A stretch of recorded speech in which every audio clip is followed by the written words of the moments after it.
Halo teman-teman, pada kesempatan kali ini kami dari kelompok 1 ingin memaparkan hasil analisa studi kasus atas perusahaan PT Megasari Makmur. Sebelumnya kita kenalan dulu ya. Kelompok 1 ini terdiri dari 5 orang sebagai berikut. Ada Devi Febrianti, Erwindo Sri Yudanto, Putri Risma Afriani, Karina Dianti, dan Emraul Nasa. PT Megasari Makmur didirikan pada tahun 1996 dengan pabrik yang berlokasi di daerah Gunung Putri, Bogor, Jawa Barat. PT Megasari Makmur merupakan produsen produk perawatan rumah tangga yang telah bergabung bersama Goodray Consumer Product. Setelah proses penggabungan tersebut, produk semakin dikenal luas oleh masyarakat Indonesia, bahkan luar negeri. Nama PT Megasari Makmur kemudian berubah menjadi Goodray Indonesia. Goodray Consumer Product merupakan perusahaan yang berbasis di India. Perusahaan ini didirikan oleh Ardeshir Goodray yang memulai merintis usahanya pada 1897. Produk pertamanya adalah Shafi, sabun pertama di dunia yang dibuat tanpa lemak hewani. Goodray masuk ke Indonesia pada tahun 2010 dengan mengakuisisi pemain home care populer Indonesia yaitu PT Megasari Makmur Group. Saat ini, Goodray Indonesia adalah perusahaan produk home and personal care terkemuka yang telah menjangkau 16 juta rumah tangga di seluruh Indonesia.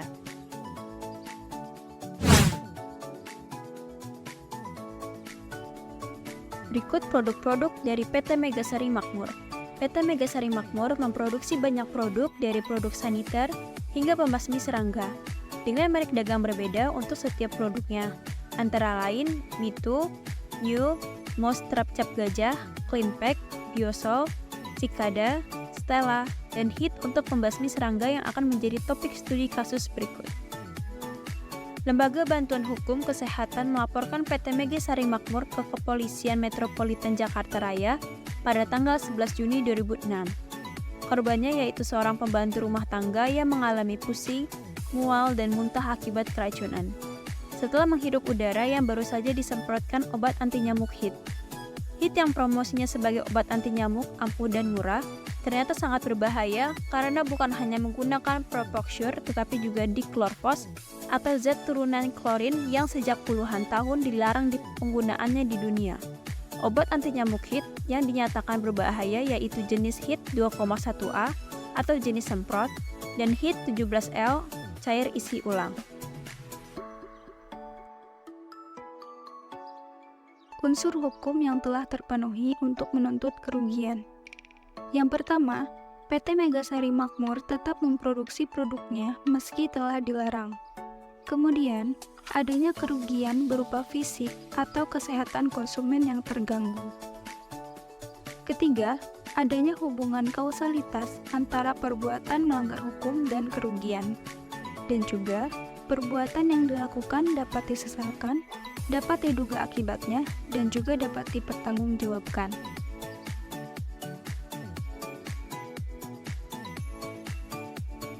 Dengan adanya tuntutan tersebut, pihak produsen dari PT Megasari Makmur menyanggupi untuk menarik semua produk Hit yang telah dipasarkan dan mengajukan izin baru untuk memproduksi produk Hit aerosol baru dengan formula yang telah disempurnakan dan juga bebas dari bahan kimia berbahaya.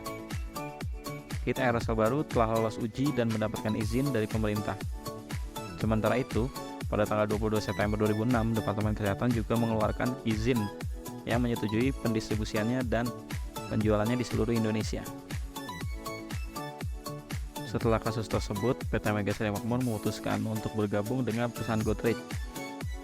Selanjutnya investasi. PT Goodray telah menginvestasikan hampir 100 juta US dollar untuk membangun fasilitas mutakhir di Indonesia. Seperti laporan nilai statistik investasi PT Goodray di Indonesia dari tahun 2004 hingga 2006. Dan pada tahun 2006, nilai investasi mencapai 100 juta US dollar. PT Goodray juga baru-baru ini mendirikan pabrik baru seluas 30.000 meter persegi di Gunung Putri untuk memproduksi Hit dan Mitu. Goodray sendiri mempunyai filosofi Brighter Living, yaitu hidup yang lebih cerah. Berikut video profil dari PT Goodray.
dan misi PT Godrej. Visi 1. Menjadikan hal-hal positif Godrej lebih baik lagi. 2. Terus berinovasi dan mencari cara baru dalam memenuhi dan menyenangkan konsumen. 3. Menghasilkan produk-produk bermutu dengan kualitas kelas dunia dengan harga yang terjangkau. 4. Godrej akan selalu melayani lebih dari 500 juta konsumen dengan produk dan layanan yang lebih unggul dan inovatif. Misi Brighter Living, hidup yang lebih cerah. Dalam kasus pelanggaran etika bisnis yang dialami PT Megasari Makmur ini, murni merupakan kelalaian perusahaan dalam memproduksi barang jual dengan hanya memfokuskan mutu harga jual murah dan mengesampingkan aspek keselamatan bagi konsumennya. Permasalahan yang terjalin disebabkan minimnya pengetahuan serta data menimpa kandungan-kandungan apa saja yang tercantum dalam produk tersebut. PT Megasari Makmur telah melaksanakan perbuatan yang sangat amat merugikan dengan memasukkan 2 zat berisiko pada produk mereka yang berakibat kurang baik pada konsumen yang memakai produk mereka. Di beberapa sumber mengatakan bahwa walaupun industri telah melaksanakan permintaan maaf serta berjanji untuk menarik produknya dari pasaran, tetapi permintaan maaf itu terkesan hanya suatu prosedur saja, tidak benar-benar menjalankan protokol penarikan produk tersebut dari pasaran, sebab masih banyak temuan-temuan yang dapat ditemukan di pasaran untuk produk-produk yang tidak layak jual. Untuk saran, pada pelanggaran prinsip etika bisnis yang dialami oleh PT Megasari Makmur ialah prinsip kejujuran, di mana industri tidak membagikan peringatan kepada konsumennya tentang apa isi kandungan yang terdapat pada produk mereka yang sangat beresiko untuk kesehatan, serta industri pula tidak memberikan info pemakaian dari produk tersebut. Melaksanakan pelanggaran apa saja untuk memperoleh keuntungan pada dasarnya boleh dicoba, asal tidak merugikan pihak manapun atau bahkan konsumen. Jika perusahaan lebih mementingkan keselamatan konsumen yang menggunakan produknya dengan meletakkan keselamatan konsumen itu di atas kepentingan perusahaan, maka perusahaan itu sendiri akan mendapatkan keuntungan yang lebih besar lagi melalui kepercayaan atau loyalitas konsumen terhadap produknya. Untuk itu, maka etika bisnis untuk kejujuran tersebut sangat amatlah penting. Untuk mendapatkan konsumen yang loyal, maka perusahaan harus membuat image atau citra baik di depan konsumen dan memberikan pelayanan yang penuh dan serius dan sungguh-sungguh untuk mendapatkan hati para konsumennya. Kesimpulan dari kasus HIT ini, pertama, produk HIT yang telah diproduksi oleh PT Megasari Makmur telah merugikan banyak konsumennya karena mereka lalai memasukkan 2 zat beracun yang berbahaya bagi kesehatan manusia. Berdasarkan undang-undang yang telah dijabarkan pada analisa kasus, maka HIT dinyatakan melanggar hak perlindungan konsumen.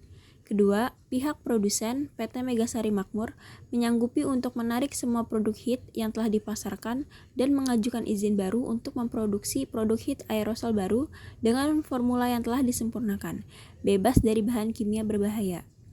HIT aerosol baru telah lolos uji dan mendapatkan izin dari pemerintah. Pada tanggal 8 September 2006, Departemen Pertanian dengan menyatakan produk HIT aerosol baru dapat diproduksi dan digunakan untuk rumah tangga sesuai dengan nomor RI 2543 atau 9/26/S. Sementara itu, pada tanggal 22 September 2006, Departemen Kesehatan juga mengeluarkan izin yang menyetujui pendistribusiannya dan penjualannya di seluruh Indonesia. Saran kami untuk kasus ini, sebelum mengedarkan produk, pelaku usaha hendaknya memastikan keamanan produk untuk konsumennya.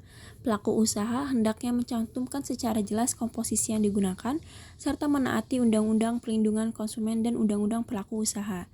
Jika perusahaan lebih mementingkan keselamatan konsumen yang menggunakan produknya, karena dengan meletakkan keselamatan konsumen di atas kepentingan perusahaan, maka perusahaan itu sendiri akan mendapatkan keuntungan yang lebih besar karena kepercayaan atau loyalitas konsumen terhadap produk itu sendiri. Sekian untuk video pembahasan studi kasus untuk PT Megasari Makmur berikut ini. Untuk segala lebih dan kurangnya kami memohon maaf dan terima kasih sudah menonton video ini. Sampai jumpa lagi.